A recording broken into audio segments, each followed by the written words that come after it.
I've been driving for Uber for a couple of years now, mostly sticking to the late night shifts. The streets are empty, the fares are decent, and I don't mind the quiet.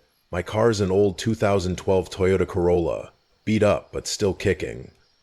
I've had weird passengers before, the kind that make you glad you've got a job where you can just drop them off and move on. But a few weeks ago I picked up someone who left me rattled in a way I haven't shaken off yet. It was pushing 2 a.m. when the request came in. I was idling in a gas station lot, sipping a coffee that'd gone cold, figuring I'd call it a night soon. The pickup was a few streets over, some residential spot I didn't recognize. No big deal, I thought. I tossed the cup in the trash and headed out.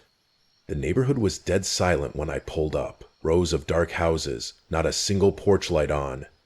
The app said the passenger was at 1427 Oak Street, but there was no one outside. I checked my phone again. Yup, this was it. Just as I was about to text the rider, the front door of the house cracked open, and a guy stepped out. He was tall, skinny, wearing a gray sweatshirt and jeans. He had a duffel bag slung over his shoulder, and he moved fast, like he didn't want anyone to see him. He slid into the back seat without a word and slammed the door. "Go," he said, his voice sharp. "Where to?" I asked, glancing at him in the rear view. The app hadn't given me a destination yet. "Just drive. I'll tell you in a minute." That set off a little alarm in my head, but I've had people figure out their drop-off on the fly before. I pulled away from the curb, keeping it casual. "You got a rough night going?" He didn't answer. He was staring out the window, his knee bouncing like he was wired. I caught his reflection in the mirror. Pale, unshaven, eyes wide. He looked like he hadn't slept in days. We drove in silence for a bit. The only sound the hum of the engine and the occasional squeak from my suspension. I tried to ignore the itch in my gut telling me something was wrong. "You gotta give me a spot eventually," I said, keeping my tone light. "Uber's gonna ping me if we're just cruising." "Head toward the highway," he muttered. "East." All right. I turned onto a bigger road, the streetlights flashing over us. "You heading out of town?" "Something like that." He shifted the duffel bag onto his lap and unzipped it. I heard the clink of metal, like tools or something heavy. My stomach tightened, but I kept my eyes on the road. "You work construction or something?" I asked, fishing for anything to break the tension. "No."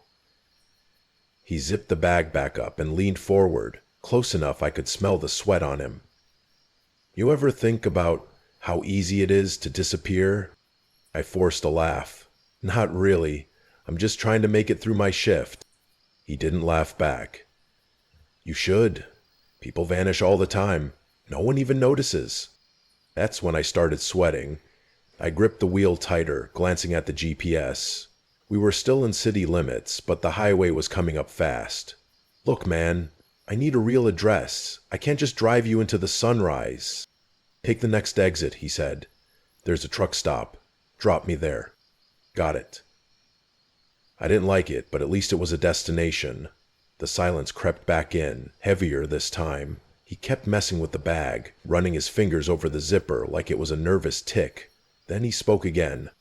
"I didn't want it to go down like this." I swallowed. "Go down like what?" He didn't answer right away.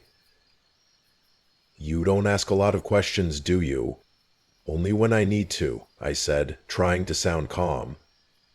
"You're the boss here." He snorted, like that was funny. "Good. Keep it that way." We hit the highway, and the lights got scarcer. My phone buzzed. Uber, asking for the drop-off. I tapped the truck stop address in quick, hoping he wouldn't notice. He didn't. He was back to staring out the window, muttering under his breath. I couldn't make out most of it, but I caught a couple words. "Sorry," and "had to." "You okay back there?" I asked, more for my own sake than his. "I'm fine," he snapped. "Just keep driving." I did. The exit came up, and I took it, pulling into the truck stop lot. It was mostly empty. A couple rigs parked near the diner, a flickering neon sign that said Open 24/7. I stopped near the entrance and shifted into park. "Here we are," I said. He didn't move. He just sat there, breathing hard, like he was working up to something. Then he leaned forward again, his face inches from my shoulder. "You didn't see me tonight, all right?" I... What? "You didn't see me. You didn't pick me up. This didn't happen." I nodded, my mouth dry. "Sure, man, whatever you say." He grabbed the bag and opened the door. Before he got out, he looked at me one last time. "You're lucky I'm in a hurry." Then he was gone, jogging across the lot toward the shadows. I didn't stick around. I hurriedly drove out of there, my hands shaking on the wheel. I ended my shift right after, drove straight home, and locked the doors. I couldn't stop thinking about that bag. The way he'd talked. The look in his eyes. I told myself it was nothing, just some guy having a bad night. But it didn't feel like nothing. A few days later, I was scrolling through my phone, half watching the news, when a story caught my eye. A house on Oak Street, 1427 Oak Street, had been broken into that night. The couple who lived there said they'd woken up to a guy in their kitchen, holding a knife. He'd taken some cash and a laptop before bolting.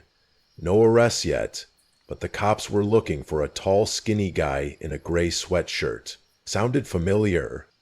That's when it hit me. I'd had him in my car. I'd driven him away from that house, maybe minutes after he'd done it.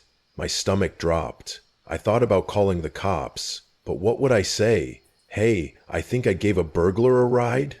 I didn't even have a dash cam to prove it, just my word and a bad feeling that wouldn't go away.